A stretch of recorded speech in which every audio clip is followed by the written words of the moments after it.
আসসালামু আলাইকুম এভরিওয়ান। আজকে নিয়ে আসলাম চিকেন বল। খুবই সহজে এই চিকেন বল কীভাবে বাসায় তৈরি করে নেবেন এটাই আজকে আপনাদেরকে দেখাবো। প্রথমে এখানে আমি একটা মুরগির বেস পিস একদম ছোটো ছোটো করে কেটে নিয়েছি। এর মধ্যে এখন আমি দিয়ে দেবো 2 টেবিল পরিমাণ কর্নফ্লাওয়ার, দিয়ে দেবো এখানে 1 চামচ পরিমাণ সয়া সস।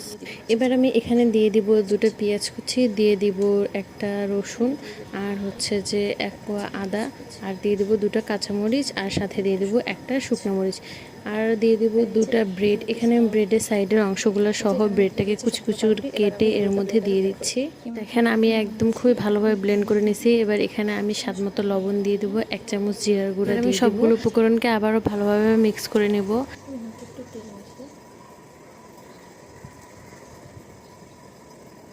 সবগুলোকে এভাবে গোল করে বল বানিয়ে নিয়েছি। এবার একটা পাতিলে আমি এগুলোকে গরম পানির মধ্যে দিয়ে দেব। গরম পানির মধ্যে দিয়ে আমি 5-10 মিনিটের মতো এগুলোকে